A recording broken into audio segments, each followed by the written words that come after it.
سیرت النبی صلی اللہ علیہ وآلہ وسلم۔ زمزم کی کھدائی۔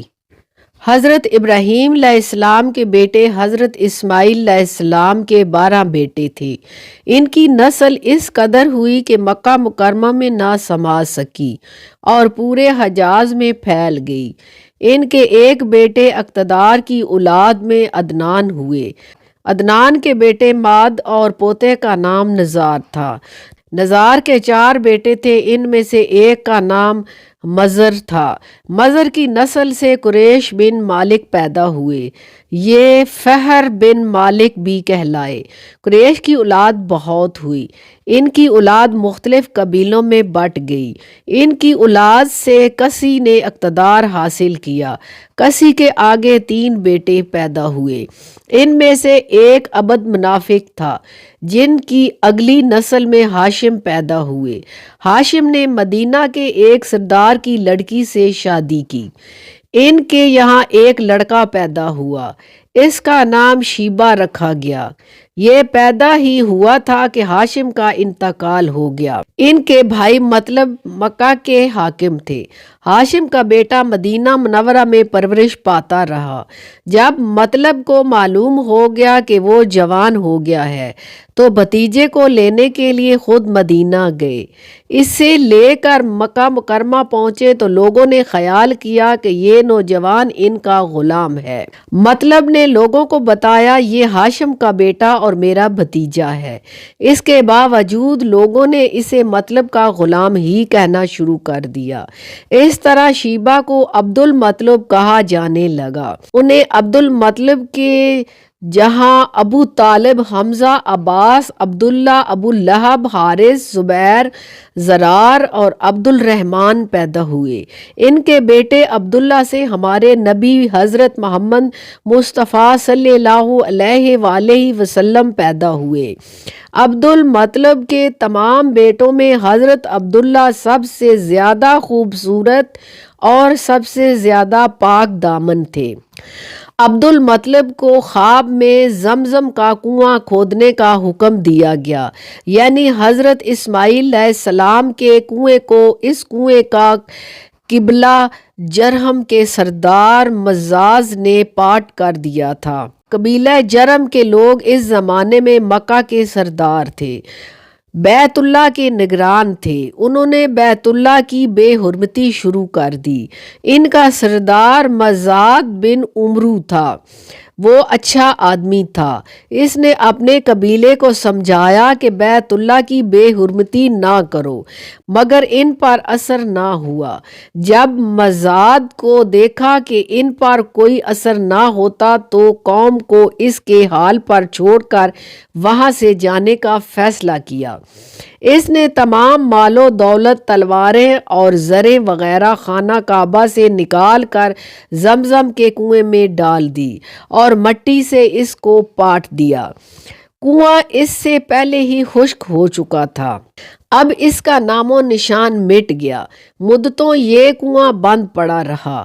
اس کے بعد بنو خزاعیہ نے بنو جرہم کو وہاں سے مار بھگایا۔ بنو خزاعیہ اور کسی کے سرداری کا زمانہ اسی حالت میں گزرا، کنواں بند رہا، یہاں تک کہ کسی کے بعد عبد المطلب کا زمانہ آ گیا۔ انہوں نے خواب دیکھا۔ خواب میں انہیں زمزم کے کنویں کی جگہ دکھائی دی اور اس کے کھودنے کا حکم دیا گیا۔ حضرت علی رضی اللہ تعالی عنہ سے روایت ہے کہ عبد المطلب نے بتایا، میں حجر اسود کے مقام پر سو رہا تھا کہ میرے پاس ایک آنے والا آیا۔ اس نے مجھ سے کہا طیبہ کو کھودو۔ میں نے اس سے پوچھا طیبہ کیا ہے، مگر وہ کچھ بتائے بغیر چلا گیا۔ دوسری طرف رات پھر خواب میں وہی شخص آیا، کہنے لگا برہ کو کھودو۔ میں نے پوچھا برہ کیا ہے، وہ کچھ بتائے بغیر چلے گئے۔ تیسری رات میں اپنے بستر پر سو رہا تھا کہ پھر وہ شخص خواب میں آیا۔ اس نے کہا مظنونہ کھودو۔ میں نے پوچھا مظنونہ کیا ہے، وہ بتائے بغیر چلا گیا۔ اس سے اگلی رات پھر بستر پر سو رہا تھا کہ وہی شخص پھر خواب میں آیا اور بولا زمزم کھودو۔ میں نے اس سے پوچھا زمزم کیا ہے؟ اس بار اس نے کہا زمزم وہ ہے جس کا پانی کبھی ختم نہیں ہوتا، جو حاجیوں کے بڑے بڑے مجموعوں کو سیراب کرتا ہے۔ عبد المطلب کہتے ہیں میں نے اس سے پوچھا یہ کنواں کس جگہ ہے؟ اس نے بتایا جہاں گندگی اور خون پڑا ہے اور کوا ٹھونکے مار رہا ہے۔ دوسرے دن عبد المطلب اپنے بیٹے حارث کے ساتھ وہاں گئے۔ اس وقت ان کے یہاں یہی ایک لڑکا تھا۔ انہوں نے دیکھا وہاں گندگی اور خون پڑا ہے اور ایک کوا ٹھونگے مار رہا تھا۔ اس جگہ کی دونوں طرف بت موجود تھے اور یہ گندگی اور خون دراصل ان بتوں پر قربانی کیے جانے والے جانوروں کا تھا۔ پوری نشانی مل گئی تو عبد المطلب کدال لے آئے اور کھدائی کے لیے تیار ہو گئے، لیکن اس وقت قریش وہاں آ پہنچے۔ انہوں نے کہا اللہ کی قسم ہم تمہیں یہاں کھدائی نہیں کرنے دیں گے، تم ہمارے ان دونوں بتوں کے درمیان کنواں کھودنا چاہتے ہو یا ہم ان کے لیے قربانیاں کرتے ہیں؟ عبد المطلب نے ان کی بات سن کر اپنے بیٹے حارث سے کہا تم ان لوگوں کو میرے قریب نہ آنے دو، میں کھدائی کا کام کرتا رہوں گا، اس لیے کہ مجھے جس کام کا حکم دیا گیا ہے میں اس کو ضرور پورا کروں گا۔ قریش نے جب دیکھا کہ وہ باز آنے والے نہیں تو رک گئے۔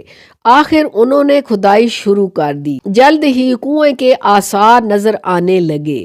یہ دیکھ کر انہوں نے اللہ اکبر کا نعرہ لگایا اور پکار اٹھے یہ دیکھو یہ اسماعیل علیہ السلام کی تعبیر ہے۔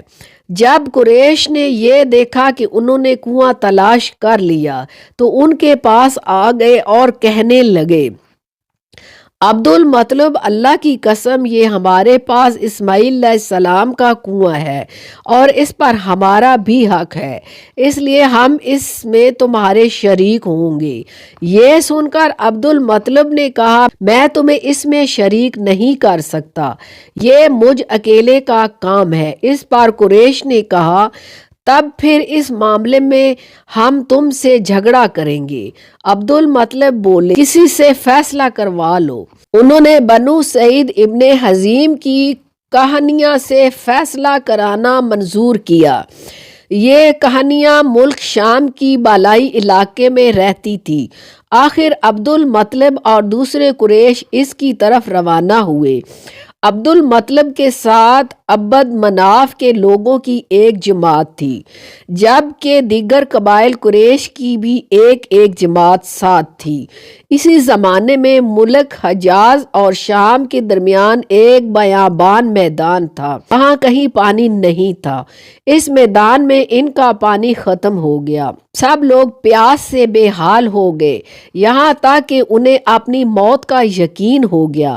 انہوں نے قریش کے دوسرے لوگوں سے پانی مانگا لیکن انہوں نے پانی دینے سے انکار کر دیا۔ اب انہوں نے ادھر ادھر پانی تلاش کرنے کا ارادہ کیا۔ عبد المطلب اٹھ کر اپنی سواری کے پاس آئے، جو ہی ان کی سواری اٹھی اس کے پاؤں کے نیچے سے پانی کا چشمہ ابل پڑا۔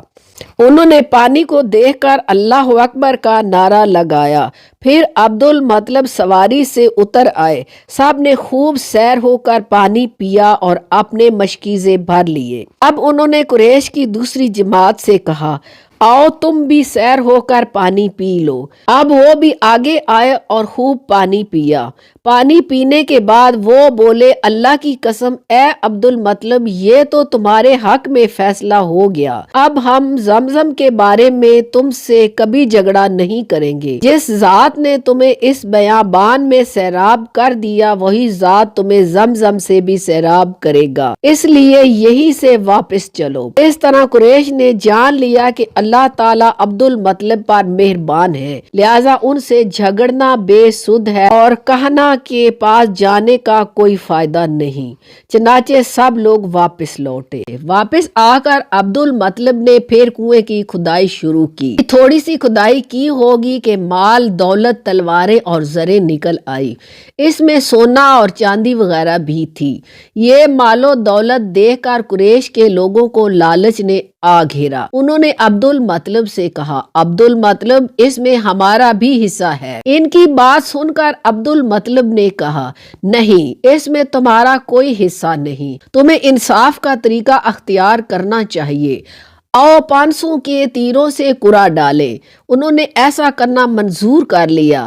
2 تیر کعبے کے نام سے رکھے گئے، 2 عبد المطلب کے اور 2 قریش کے، باقی لوگوں کے نام کے 5 سا پھینکا گیا تو مال اور دولت کعبہ کے نام نکلا، تلواریں اور زریں عبد المطلب کے نام اور قریشیوں کے نام سے جو تیر تھے وہ کسی چیز پر نہ نکلے۔ اس طرح فیصلہ ہو گیا۔ عبد المطلب نے کعبے کے دروازے کو سونے سے سجا دیا۔ زمزم کی کھدائی سے پہلے عبد المطلب نے دعا مانگی تھی کہ اے اللہ، اس کی کھدائی کو مجھ پر آسان کر دے، میں اپنا ایک بیٹا تیرے راستے میں ذبح کروں گا۔ اب جب کہ کنواں نکل آیا تو انہیں خواب میں حکم دیا گیا، اپنی منت پوری کرو، یعنی ایک بیٹے کو ذبح کرو۔